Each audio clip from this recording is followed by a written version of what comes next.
오늘의 말씀은 미가서 5장 1절로 2절의 말씀입니다.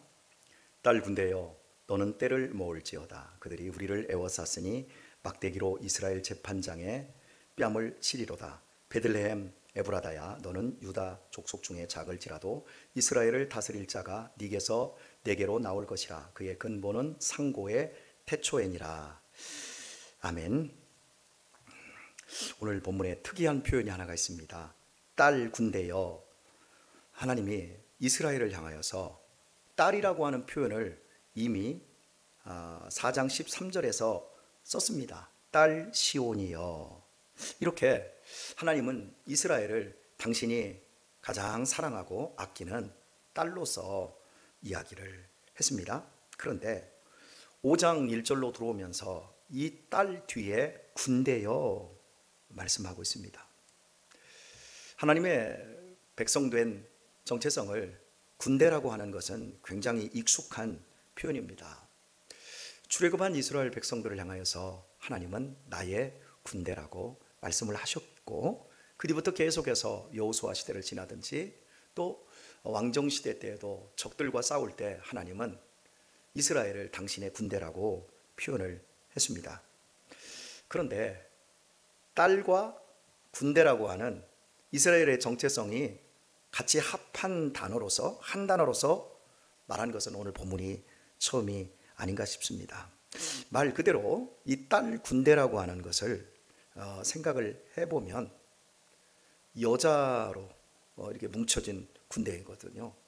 그것도 아줌마 부대가 아니라 결혼하지 않은 처녀 부대입니다. 아줌마들은 굉장히 억셉니다. 여자라 할지라도. 하지만 이 처녀 때는 가장 순수하고 또 억센 면보다는 어떤 순전한 부분이 훨씬 많지 않습니까? 이렇게 처녀로 구성된 하나님의 군대, 바벨론이라고 하는 그 당대의 최고의 군대의 눈으로 이스라엘을 바라보는 시각을 오늘 본문이 이야기를 하고 있는 거예요. 이스라엘 백성들이 바벨론에 항전하겠다, 끝까지 싸우겠다, 이렇게 뭉쳐져 있지만 실은 바벨론의 입장에서 보게 되면 오합지졸과 같은 여자들로만, 처녀들로만 구성된 부대와 같다. 이것이 지금 현재 이스라엘의 정체성이라고 하는 것을 말씀하고 있습니다.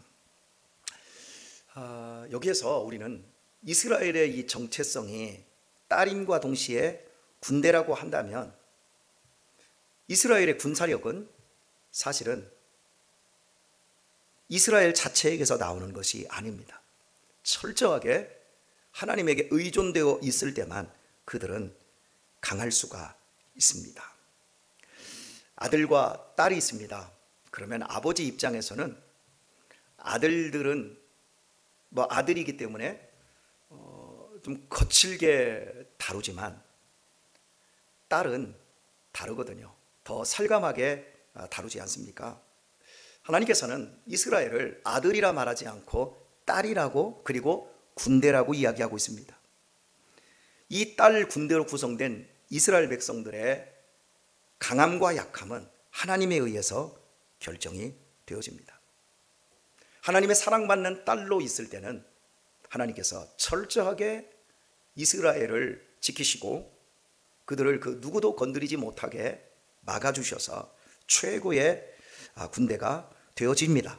하지만 딸 군대가 딴 생각을 하고 더러워지고 악해지면 아버지로부터 징계를 당하기 시작하고 그러면 형편없이 약해지게 되어집니다. 하나님의 교회는 딸 군대와 같습니다. 하나님의 교회는 세상을 완력이나 혈기로는 절대 이길 수가 없습니다. 교회가 세상을 이기고 정복할 수 있는 것은 딱 한 가지입니다. 딸로서 거룩한 신부가 되어질 때. 그래서 예수님은 교회의 머리가 되심과 동시에 다시 오실 신랑으로 말씀하고 있고, 교회는 그리스도의 거룩한 신부라고 말하지 않습니까? 교회는 깨끗해야 됩니다. 교회는 순결해야 됩니다.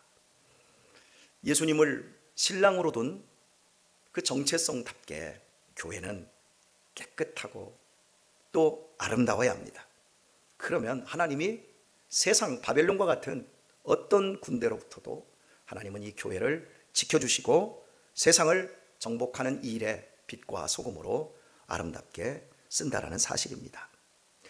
말씀을 계속해서 봅니다. 딸 군대여 너는 때를 모을지어다. 그들이 우리를 에워쌌으니 막대기로 이스라엘 재판자의 뺨을 치리로다.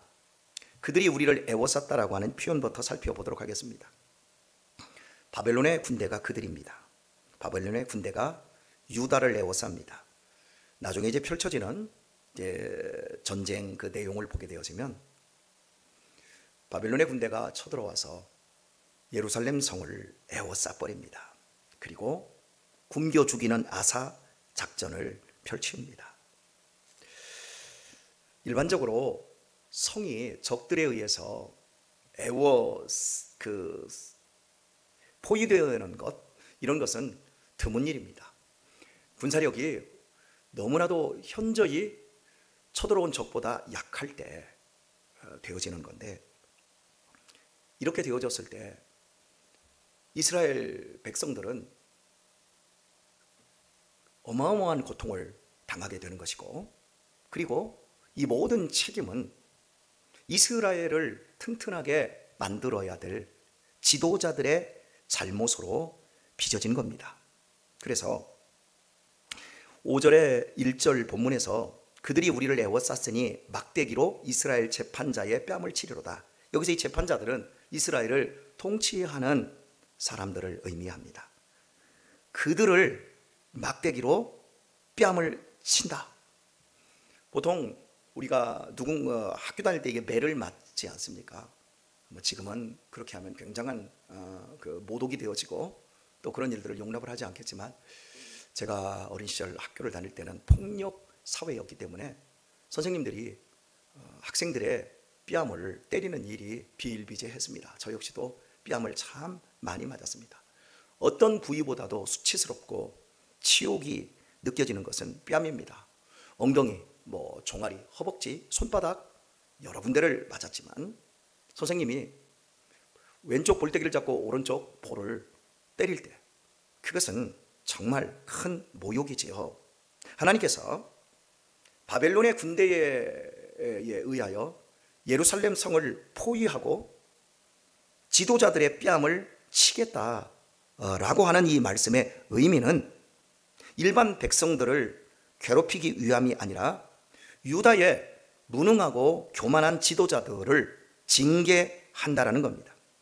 유다의 지도자들은 왕으로부터 대신들에 이르기까지 제사장들과 선지자들 역시 특혜나 특권만 누렸지, 계속해서 백성들을 기만하며 자신들도 하나님으로부터 멀어졌고 백성들을 하나님으로부터 멀어지게끔 만들었던 장본인들입니다. 그래서 성이 포위될 정도로 형편없는 지도력을 가졌던 사람들이었습니다. 우리는 안전하다, 우리는 하나님이 함께 하시니까 우리는 괜찮다, 우물 안에 개구리를 만들어버린 거예요. 그리고 막상 바벨론이 쳐들어왔을 때 아무것도 할 수 없을 만큼 무능해지고 결국 포위당한 그 상태에서 굶어 죽어가는 백성들, 지도자들을 나중에 하나님이 바벨론을 통해서 왕의 눈을 뽑아버립니다. 그리고 그 자식들을 다 처참하게 다 죽여버립니다. 그래서 결국 특혜와 특권만을 누리면서 제대로 사명을 감당하지 못했던 지도자들이 뺨을 맞음과 같이 모욕을 당하게 되었습니다. 가정의 행복은 거의 아버지가 결정한다고 볼 수 있습니다. 아버지가 성실하고 자상하고 믿음이 좋은 아버지로서 아내를 잘 살펴주고 자녀들을 잘 보다듬기만 하면 그 가정은 행복한 가정이 될 수 있습니다. 특별히 돈이 많고 적고 이런 것과 상관없이 아버지의 성실함과 자상함, 인자함, 이런 것들이 가정의 행복을 결정합니다. 아버지가 굉장히 불성실하고 또 술에 쩔어 있고 또 술 취하면 가정 안에 들어와서 엄마를 때리고 여러 가지 행패를 부린다거나 또 아버지가 노름 중독이 되어 있다. 그러면 그 가정은 행복할 수가 없어요. 그 아버지 한 사람 때문에 너무나도 불행한 가정이 되어진다는 사실입니다. 회사도 마찬가지일 겁니다. 사장님이 굉장히 깨어있고 의식적이고 그래서 회사가 계속해서 성장하는데도 불구하고 연구를 확대하고 또 사원들의 복지에 굉장히 많이 신경을 쓰면 그 회사는 앞으로도 전망이 좋은 것이고 그 회사를 섬기는 직원들 역시도 행복할 수 있습니다. 그런데 회사의 사장님이 정치를 하고 싶어서 회사 돈을 자꾸 정치의 뒷배에 갖다가 붓기 시작하고 또 여러 연구라든지 사원들의 복지는 신경을 쓰지 않으면 그 회사의 미래는 밝을 수가 없는 거예요. 그리고 사원들은 불행해집니다. 제가 군 생활을 할 때 느꼈던 것인데요. 군에서는 어떤 지휘관이 부임하느냐에 따라서 군 생활이 행복할 수도 있고 군 생활이 어려워질 수도 있어요. 특별히 성품이 인자하고 좋은 덕이 있는 지휘관이 오게 되어지면 이 부대 분위기가 굉장히 밝아집니다. 저는 제대 말년쯤에 육사 29기생이 저희 교회 이제 부대장으로 제가 이제 모시는 상관으로 오셨는데 그분이 사람이 굉장히 따뜻하고 덕이 있었어요. 그래서 부대 분위기가 얼마나 좋아졌는지 모릅니다. 그런데 초창기에 부임했을 때 마찬가지로 육사 출신의 그 지휘관이었었는데 그분들은 부하들을 들들들들 볶았어요. 그래서 강한 군대를 육성해야 된다. 이러다 보니까 얼마나 군생활이 초창기에 빡세고 힘이 들었는지 모릅니다. 반면에 두 번째로 부임했던 이 지휘관은 갑종 출신이었는데 이제 제대를 얼마 남지 않은 말년으로 이제 부임해 오셨던 거예요. 그분은 뭐라고 할까요? 무능하기도 하지만 이렇게 부정부패 이런 것들을 잘했다고 할까요? 부패한 지휘관이었어요. 부대에 있는 뭐 돈이라든지 물자 이런 것들을 아무렇지도 않게 빼가고 밑에 이제 선임 주임 상사에게 지시를 해서 뭔가가 오면 집에다 갖다 놔라. 그래서 부대의 물건을 자기 사적인 물건처럼 취급했던 이런 분이었어요. 우리가 어떤 군대에서 지휘관을 만나느냐에 따라서 우리의 군 생활이 좋아지기도 하고 또한 행복하기도 하고 어려워지기도 하지만 그래도 가장 나쁜 지도자는 부패한 지도자가 아닐까 싶습니다. 부패한 지도자들은 그냥 부대를 방만하게 그냥 빼먹기 위해서 자기의 특권과 특혜만을 누리기 위해서 부대를 경영하다가 만약에 비상사태, 전쟁이 일어나면 어떻게 될까요? 부대가 움직이지를 않는 거예요.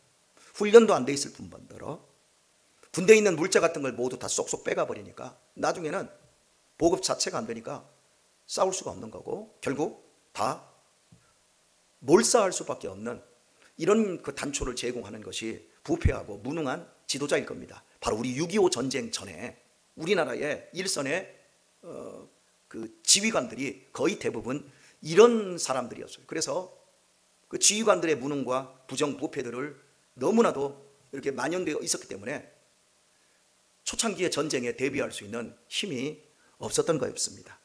유다라고 하는 현재 상태가 이런 상태였던 거예요. 그동안 하나님의 딸 군대인 이스라엘이 이런 무능하고 부패한 지도자들, 이런 왕들, 이런 제사장들, 이런 모사들로 말미암아 겉으로는 우리는 하나님의 군대다. 누구도 쳐들어올 수 없다. 누구도 우리 이 성을 넘어올 수 없다. 그런데 막상 뚜껑을 열고 보니까 바벨론의 군대가 포위해서 그 안에서 보급이 끊기니까 다 내 자식을 잡아먹고 오늘은 내일은 네 자식을 잡아먹고 이런 형식의 비극이 벌어지고 있는 것, 그 모든 책임이 바로 지도자들에게 있었다라고 하는 걸 오늘 본문이 고발하고 있는 겁니다. 이런 상태에서 2절을 보면 베들레헴 에브라다야 너는 유다 족속 중에 작을지라도 이스라엘을 다스릴 자가 네게서 내게로 나올 것이라. 그의 근본은 상고의 태초에니라. 이런 무능한 지도자들 때문에 나라가 썩고 부패해서 결국은 바벨론에 의해서 끝장이 나고 포로로 끌려가지만 베들레헴이라고 하는 동네, 작은 동네에서 이스라엘을 다스릴 위대한 지도자가 하나가 나오는데 그는 충성된 목자로서 영원한 신성을 가지신 하나님이라고 말씀하고 있습니다. 바로 예수님을 의미하는 거죠. 이 본문 속에 예수님이 베들레헴에서 태어날 것이 이렇게 약속되어 있고, 결국 예수님이 이 땅에 태어나실 때 동방박사 세 사람이 예수님이 탄생하신 것을 알고 그들이 찾아왔을 때 예루살렘에 있었던 성경학자들이 바로 이 본문을 펼치고 베들레헴에 왕이 탄생했다는 것을 알려주지 않습니까? 이렇게 정확하게 예수님은 예언되어 하나님의 아들로 이 땅에 오셨다라고 하는 이 본문을 가장 극명하게 보여주고 있는 것이 오늘의 말씀이라고 할 수 있겠습니다. 오늘의 말씀을 맺도록 하겠습니다. 지금 이스라엘은 형편없는 나락에 떨어져 있습니다. 그들은 바벨론에 의해서 휩싸이게 될 것입니다. 그리고 부패한 무능한 지도자들로 인하여서 고통과 절규와 처절함 속에 빠지게 될 것입니다. 이 상태에서도 하나님은 이스라엘을 향해서 딸 군대여 이렇게 말하고 있습니다. 이 음녀들아, 이 못돼 먹은 것들아 이렇게 말하지 않고 딸 군대여. 이 말씀은 하나님은 이스라엘을 버리실 수 없다라고 하는 걸 얘기하고 있습니다. 그러면서 적에게 둘러싸이고 나라가 망하고 지도자들이 뺨을 맞는다 할지라도 너희들은 때를 모을지어다 이렇게 말해요. 흩어지지 마라. 아무리 어렵지만 환난 가운데 있지만 내가 너희들을 사랑하는 딸로, 나의 군대로 내가 너희들을 다시 쓸 것이다. 그러니까 너희들 흩어지지 말고 너희들 때로 모여 있어라 이렇게 말하고 있어요. 가정이 어려울 때가 있습니다. 나라가 어려울 때가 있습니다.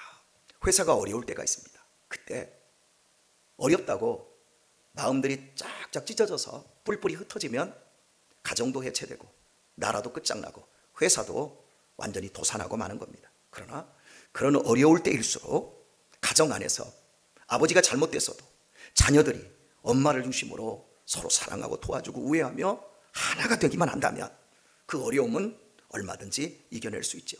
회사도 가장 어려울 때이지만 이 회사를 내 회사처럼 생각하며 함께 하나가 되어진다면 그 어려웠던 것들을 헤쳐나가고 다시 인류 기업으로 도약한 예는 많습니다. 우리나라도 IMF 때 얼마나 어렵고 힘들었습니까? 그런데 사람들이 금모으기 운동을 하지 않았습니까? 일제시대 초창기에는 국채보상운동을 하면서 사람들이 또 하나로 모여지지 않았습니까? 6.25 전쟁 때에도 우리 민족이 다 그 고통당하고 힘들었지만 온 국민이 하나로 뭉쳐져서 6.25라는 대재난을 막아내지 않았습니까? 우리가 배고프고 힘들던 그런 군사정권 시절에도 우리나라는 새마을운동으로 온 국민이 하나가 되지 않았습니까? 그때 우리는 그런 어려움들을 다 이겨내고 하나님의 축복 속에 오늘의 세계 강국, 오늘의 선진국 대한민국을 만들지 않았습니까? 하나님이 지금 말씀하고 계십니다. 너희들 지금 어렵냐? 너희들 지금 사방으로 우겨쌈을 당하였느냐? 이때일수록 서로 사랑해라.